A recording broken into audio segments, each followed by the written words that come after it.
प्यारे बच्चों, हम सब हिंदी में पाठ 2 पढ़ रहे थे। यह मीत, यह मेरा, यह मीत का। तो इसमें लेखक अपने बचपन में कक्षा में शिक्षक के द्वारा सुनाई गई कहानी को बता रहे हैं। कहानी का सार रूप से जो हम लोग पढ़ चुके हैं उसको हम बता रहे हैं। कहानी में बताया गया कि 2 मित्र हैं जो गांव में रहते हैं, जो बहुत गहरे मित्र हैं, आपस में एक दूसरे को मीत कहते हैं। लेकिन दोनों में मित्रता को देखकर लोग आश्चर्य इसलिए करते हैं क्योंकि एक मित्र बहुत अमीर है और एक बहुत गरीब। अमीर मित्र बहुत अच्छा है, वह अपने गरीब मित्र की सारी व्यवस्था कराता है और उस अपने अमीर मित्र की सहायता से वह गरीब मित्र पढ़ लिख कर बहुत बड़ा विद्वान बनता है और ख्याति प्राप्त विद्वान बनकर वह एक दिन राजा के मंत्री के पद पर नियुक्त हो जाता है। इस बीच इसके इस धनी मित्र पर का दुर्भाग्य होता है, वज्रपात होता है।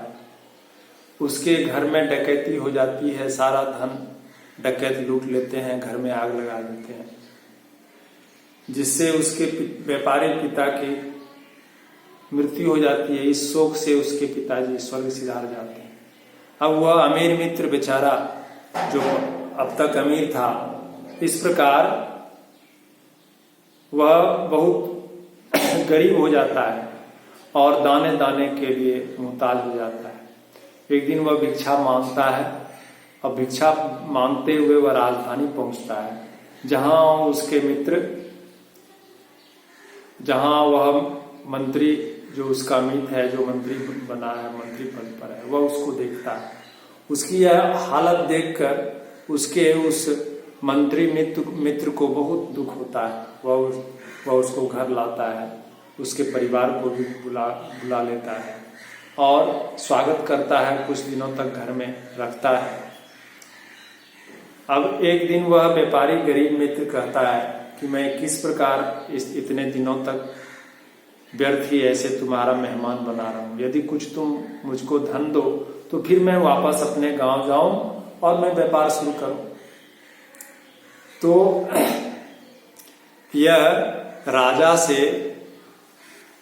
अपने मित्र को 100 स्वर्ण में मुद्राएं दिलाता है और जिसको पाकर वह बड़ा प्रसन्न हो जाता है, बहुत खुश हो जाता है और वापस अपने गांव चला जाता है। वहां जाकर वह बहुत मेहनत और अपनी बुद्धि से व्यापार में लग जाता है और अपने व्यापार में बड़ा सफल होता है। और फिर उधर मंत्री भी अपने राजकाज में लगा रहता है। इसका वह मित्र धन लेकर गांव आकर बड़ा व्यापारी बन जाता है। इसके बाद मंत्री अपने काम में लगा होता है। उसका एक पुत्र है जो पढ़ लिख नहीं पा रहा है। मंत्री इतना विद्वान, ख्याति प्राप्त प्रतिष्ठित विद्वान है जिसके कारण इसको मंत्री का पद मिला है, लेकिन इसका पुत्र कुछ नहीं पढ़ पाता है। इस बात से मंत्री बड़ा दुखी होता है। वह सुखी संपन्न है, वह संपन्न है, उसके पास पर्याप्त धन है, पद है, आदर है, लेकिन खुश नहीं है, लेकिन सुखी नहीं है, क्योंकि उसका पुत्र लायक नहीं है, पढ़ लिख नहीं पा रहा है। वह बहुत दुखी होता है और अपने उस मीत की याद करता है। वह अपने मित्र के पास जाना चाहता है और एक दिन वह जाने की तैयारी करता है।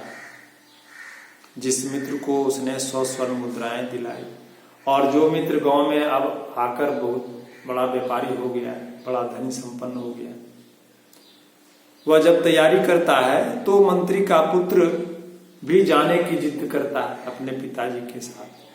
तो मंत्री भी उसको ले लेता है साथ में और अपने मीत के पास गांव पहुंचता है अपने पुत्र को लेकर।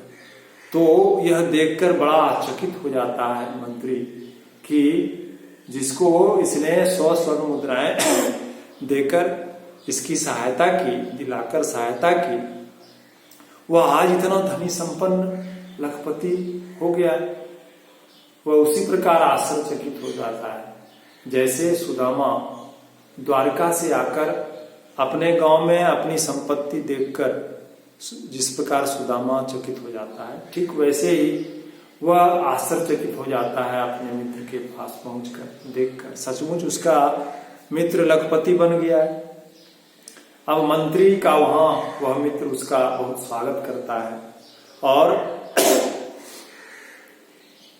लेकिन मित्र अपने मंत्री मित्र को बड़ा चिंतित देखकर उसका कारण पूछता है, तो बड़ी उदासी से वह अपने मित्र को बताता है कि मित्र मैं क्या बताऊं मित्र, तुम्हारी सहायता पाकर मैं बचपन में विद्वान बना, पढ़ा लिखा और आज मंदराज मंत्री बना। मेरे पास सारी सुख सुविधाएं हैं, लेकिन मेरा पुत्र अब तक कुछ नहीं सीख पाया है।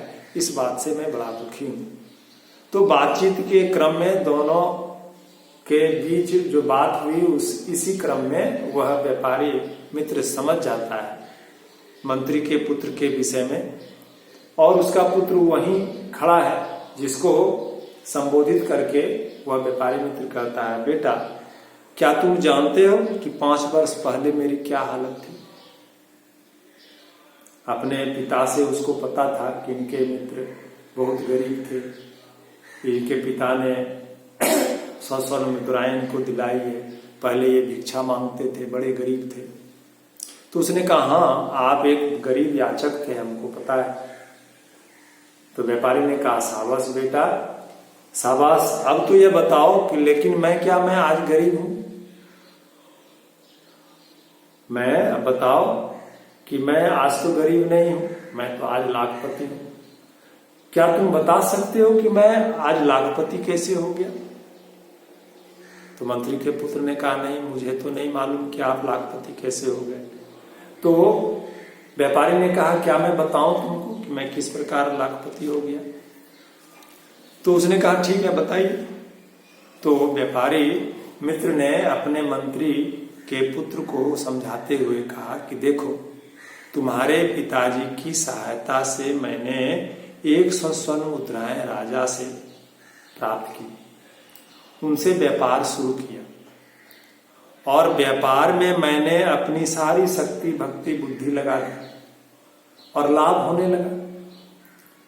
तो हर बार मैं लाभ को 2 भाग कर देता था और मैं कहता था यह मेरा यह मीत का, और मैं दोनों भाग को अलग अलग व्यापार में लगाता था। इस तरह व्यापार बढ़ता गया तो लाभ भी बढ़ता गया। तुमने क्या समझा। मंत्री पुत्र हकलाने लगा। व्यापारी ने उसे पुचकारते हुए कहा बेटा अगर इसी तरह तुम भी एक एक ज्ञान एक एक विद्या एक एक गुण को अपना समझ लो और अपने लिए तथा अपने मित्र के लिए, एक बार अपने लिए और एक बार अपने मित्र के लिए दिल दिमाग में रखते जाओ तो तुम कुछ ही वर्षों में क्या बन जाओगे। मंत्री का पुत्र मुस्कुराता हुआ बोला हाँ मैं समझ गया, मैं भी इस तरह ज्ञान और गुण का लखपति हो जाऊंगा। व्यापारी ने समझाते हुए कहा शाबाश बेटा, तुम्हारी माँ तुम्हारे पिता मैं हम सब लोग यही चाहते हैं कि तुम विद्या और गुण में लखपति बन जाओ। क्या तुम हमारी ये इच्छा पूर्ण करोगे। मंत्री के पुत्र ने कहा अवश्य, अगली बार मैं उसी रूप में आपसे मिलूंगा। फिर उसने अपने पिता से कहा पिताजी अब आप राजधानी चलिए, मैं आज ही अपनी पढ़ाई में लग जाऊंगा। मुझे रास्ता मिल गया, मैं समझ गया, अब जो कुछ भी पढ़ूंगा वह सब मुझको याद रहेगा। मंत्री समझ गया कि लड़के की बुद्धि अब खुल गई, इसकी बात समझ में आ गई। उसने मुस्कुराते हुए अपने मित्र से विदा ली और राजधानी पहुंचकर मंत्री का पुत्र एकदम 4 गुने उत्साह से पढ़ाई में लग गया। हर रोज वह जो कुछ भी सीखता वह मन ही मन अपने एक काल्पनिक मित्र को भी सिखाता था। जो कुछ भी पढ़ता वह अपने एक काल्पनिक मित्र को भी पढ़ाता था। इस तरह वह कहता था यह मेरा यह मेरे मित्र का, यह मेरा, यह मेरे मित्र का। यह अपने लिए पढ़ता था, फिर एक बार अपने मित्र के लिए पढ़ता था। इस तरह हर पाठ को कई बार दोहराता था वो। लड़का मन लगाकर पढ़ने लगा और विद्याएं सीखता चला गया, अच्छे गुणों से संपन्न होता चला गया और कुछ ही वर्षों में वह एक प्रकांड पंडित बन गया और फिर बाद में वह अपने पिता का उत्तराधिकारी भी बना। इस तरह लेखक कहते हैं कि यह कहानी उनके शिक्षक ने उनकी कक्षा में सुनाया था, जिसको सुनकर सभी और लेखक भी बड़े प्रभावित हुए थे और इस सीधी सादी कहानी से इतना अच्छा प्रभाव पड़ा इनके बचपन में, लेखक के बचपन में अन्य शिष्यों पर और इन पर, कि सब में पढ़ाई लिखाई के प्रति एक नया उत्साह भर गया और सब जी जान से पढ़ने लगा। क्योंकि स्वयं तो पढ़ता ही था, अपने सहपाठियों को भी पढ़ाता था, क्योंकि उसके लिए भी पढ़ता था और अपने लिए भी पढ़ता था, क्योंकि अपना मित्र था, अपने मित्र का भी भाग तो रखना था।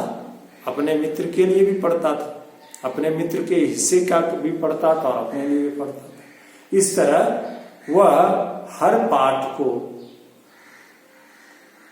एक बार अपने लिए और एक बार अपने मित्र के लिए इस तरीके से पढ़ने से वह लेखक बताते हैं कि वे सभी पढ़ने में बहुत आगे बढ़े, एक दूसरे का सहयोग करते हुए, सीखते सिखाते हुए और उत्साह के साथ पढ़ाई में बहुत आगे गए।